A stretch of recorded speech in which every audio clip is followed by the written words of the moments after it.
Good morning and welcome to lesson 8.5 part 2.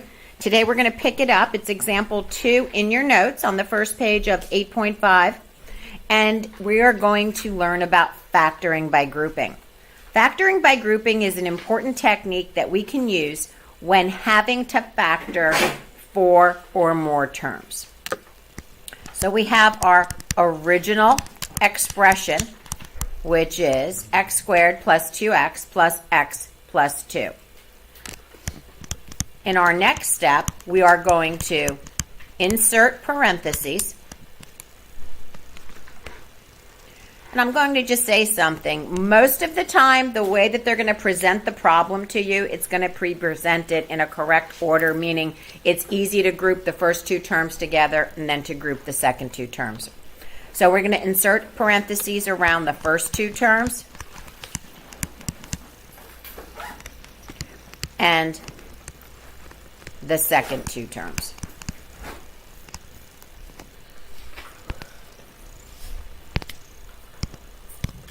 And here we go. So this is going to look like x squared plus 2x plus x plus 2. Okay, step number 3. Find the GCF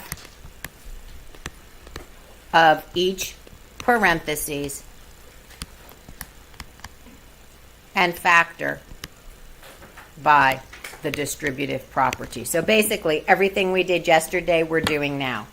These are pretty simple and straightforward. If you look at the first parentheses, guys, what's the greatest common factor of x squared and 2x?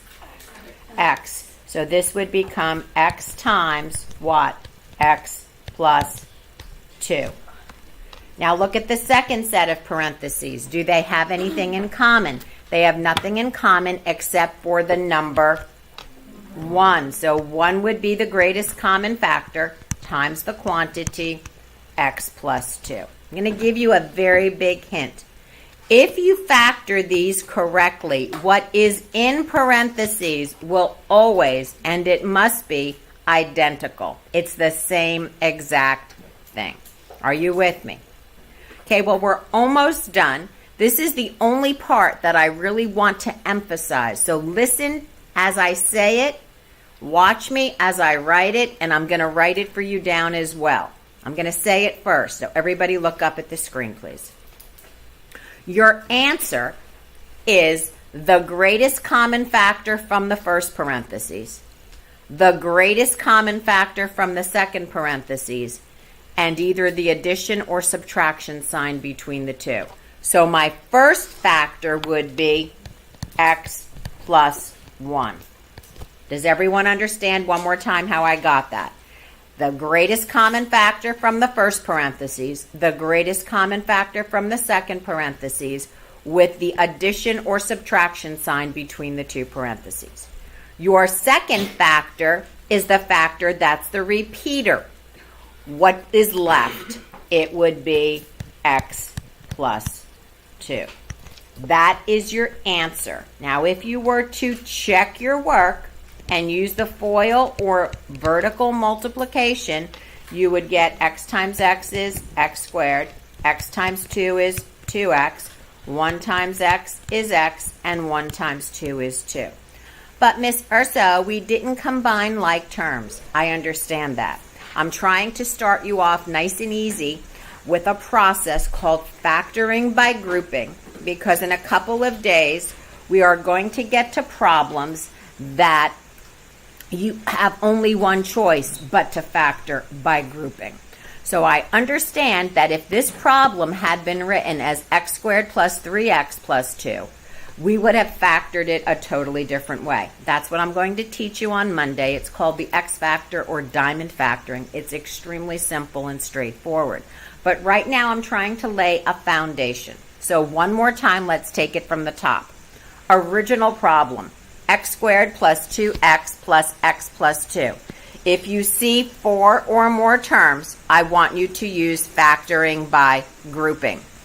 Put parentheses around the first two terms. Put parentheses around the second two terms. Are you with me up to that point? Next step, Find the greatest common factor of each parentheses. What's the greatest common factor of x squared and 2x? X. What's going to be left over? You can ask yourself this in your mind. X times what would give me x squared? X. And x times what would give me 2x? That's how we got the 2 there. When what is left in the other parentheses has nothing in common, that means the only factor that they could share is 1. And 1 is a number, and it's extremely important. So the GCF of x plus 2 would be 1. To write your answer one more time, your solution is the greatest common factor from the first parentheses, which is what, guys? The greatest common factor from the second parentheses, which is what? And what sign or mathematical operation is between them? An addition sign. So that first parentheses or your first factor would be written as the quantity x plus 1. The other part of your answer would be made up of the factor that you see before you in the parentheses that is repeating or identical, and that would be x plus 2. Questions? Did I answer your question when you let me repeat it? Okay. I just wanted to go over it again. Okay, so let me write this down for you. Your solution is the GCF from first parentheses plus or minus the GCF from second parentheses and the repeating factor.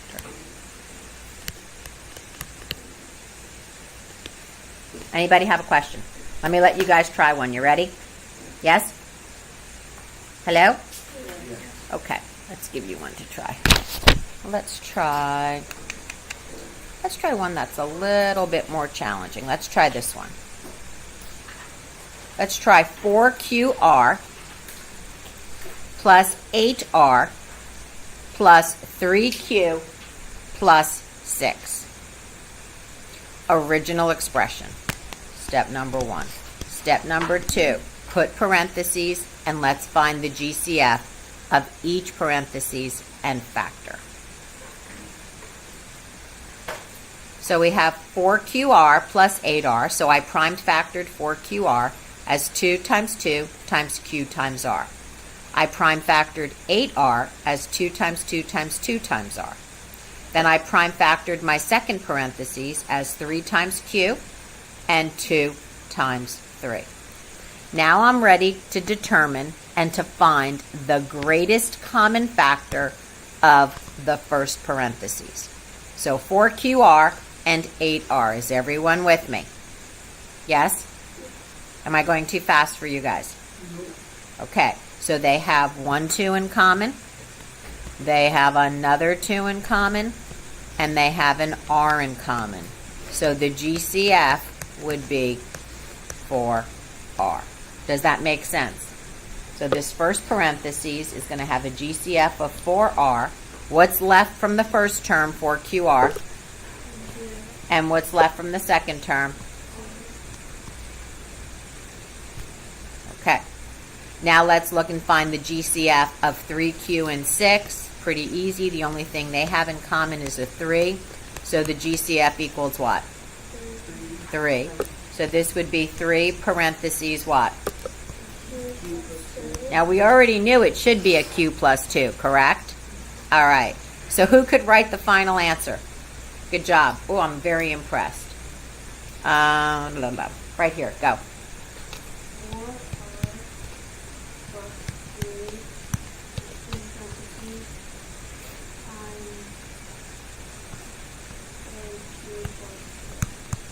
Good job. Is everybody with me? Hello? Question. What don't you understand? What part? How you got the answer? Okay, one more time. How do you find the solution? The solution is the GCF from the first term. What's the GCF from the first parentheses? Good. What's the GCF from the second parentheses? Good. What sign is between them? So the first factor will be 4r plus 3.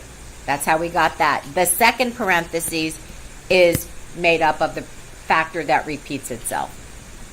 Okay. Anybody else have a question?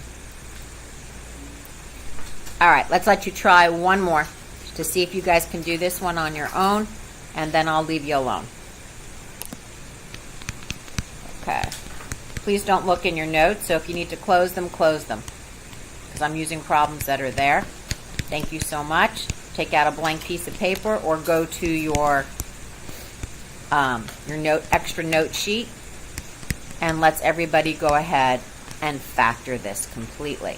And while you are doing it, I will do it as well.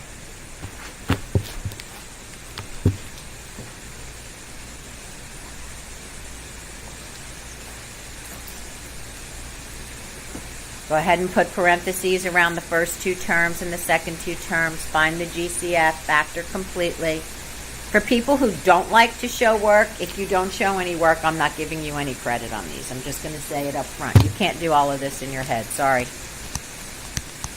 You have to take the time, guys, to write it down. You're going to invert stuff. You're going to leave stuff out. And on the test next week, that's going to cost you a lot of points. So I really want you to take time.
Alrighty.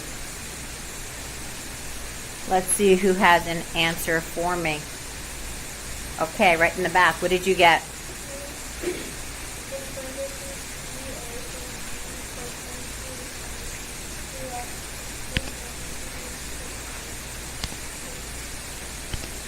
Okay, let's have you say it again louder. My parentheses got messed up here, so let me just fix mine. Go ahead, say it again.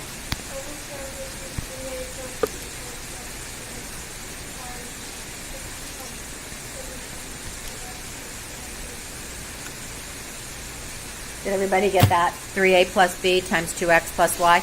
Yes? You feeling good? Okay, let's do one. Let's have you guys try one of your homework problems from tonight. I want to make sure everybody remembers how to use the zipper.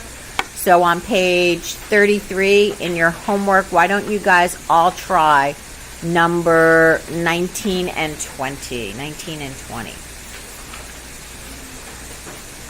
Thank you for listening and staying with us today. We hope you have a great day.